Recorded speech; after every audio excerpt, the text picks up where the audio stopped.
Time travel movies तो हमने बहुत सी देखी और उनके बारे में बहुत सुना जरूर है। क्या हम कभी सच में टाइम ट्रेवल कर पाएंगे? क्या समय जो कभी रुकता नहीं, क्या उसे अपने मन मुताबिक मोड़ पाएंगे? तो आज की हमारी कहानी इसी टाइम ट्रेवल की कहानी से जुड़ी हुई है। तो हेलो दोस्तों, आज हम बात करने वाले हैं सोनी लिव प्लेटफॉर्म पर रिलीज हुई साई-फाई मिस्ट्री मूवी JL50 की, जिसे डायरेक्ट किया है शैलेंद्र व्यास ने, जिसमें टोटल 4 एपिसोड हैं जो तकरीबन 2.25 घंटे लंबे हैं। तो ये एक mini web series sci-fi concept time travel पर बेस्ड है। टाइम ट्रेवल बॉलीवुड की मूवीज में बहुत कम और ऐसे कॉन्सेप्ट पर बेस्ड मूवी या वेब सीरीज कम देखने को मिलती है।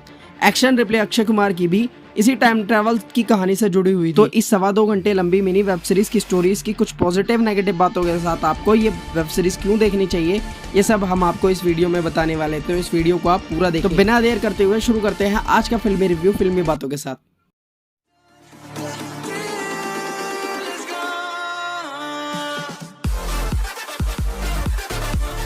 तो हमारी कहानी में लीड रोल में अभय देओल काफी वक्त बाद CBI ऑफिसर शांतनु के रोल में नजर आते हैं। वहीं राजेश शर्मा ने शांतनु के कोलीग के रूप में रोल प्ले किया है और वहीं पंकज कुमार और पीयूष मिश्रा ने इस वेब सीरीज में टाइम ट्रैवल के कॉन्सेप्ट को सही साबित करने का काम किया है। तो हमारी कहानी शुरू होती है जब एक प्लेन AO-26 हाईजैक हो जाता है, पर उसी वक्त एक और प्लेन क्रैश हो जाता है। पर जो प्लेन क्रैश होता है वो प्लेन JL50 होता है, जो आज से 35 साल पहले गायब हो गया था। तो सवाल ये उठता है कि JL50 आया कहां से और इतने साल था कहां, और वहीं AO-26 का क्या हुआ? इस कड़ी को सुलझाने के लिए शांतनु इस केस की गुत्थी में हर दिन फंसने से लगते हैं और ये केस और ज्यादा कॉम्प्लिकेटेड हो जाता है। तो इस प्लेन क्रैश और टाइम ट्रेवल का क्या लिंक होता है, ये देखने के लिए तो आपको इस वेब सीरीज को देखना पड़ेगा।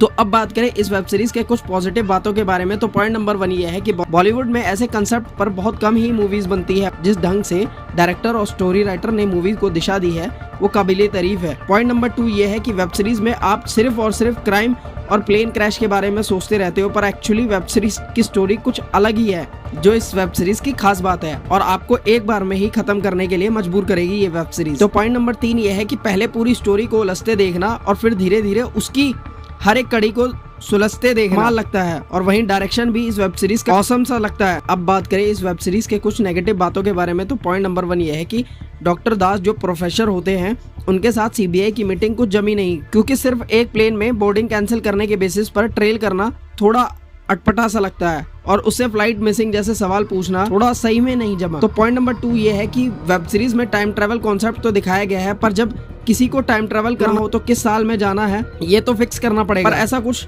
होता नहीं है इस time travel based web series में। वहीं अभय देओल की मां का रोल दिखाना मुझे लगता है शायद इसकी कोई जरूरत नहीं थी इस वेब सीरीज में दिखाने की। अब बात करें ये वेब सीरीज आपको क्यों देखनी चाहिए, तो मेरा मानना यह है कि आपको ये वेब सीरीज जरूर देखनी चाहिए, क्योंकि जिस ढंग से वेब सीरीज का स्टोरी प्लॉट दिखाया धीरे धीरे आगे बढ़ती है, वो देखकर कंफ्यूजन और सोचने पर आपको मजबूर करती रहेगी, और इसका एंड क्या है ये 2.25 घंटे आप सोचते रहेंगे। स्टोरी और डायरेक्शन दोनों ही इस वेब सीरीज की जान सी लगती है, क्योंकि ऐसे कॉन्सेप्ट पर कोई वेब सीरीज या मूवी बनाना और फिर ऑडियंस को उसके साथ बांधे रखना सीरीज या मूवी को मस्ट वॉच बनाता है। तो आज के लिए दोस्तों बस इतना ही, मिलते हैं एक नई वीडियो के साथ। अगर आपको आज का ये फिल्मी बातों का फिल्मी रिव्यू पसंद आया तो प्लीज इस वीडियो को लाइक करें, हमारे चैनल को सब्सक्राइब करें और बेल आइकन बटन दबाना ना भूलें, ताकि हमारे वीडियोस की नोटिफिकेशन मिले आपको सबसे पहले।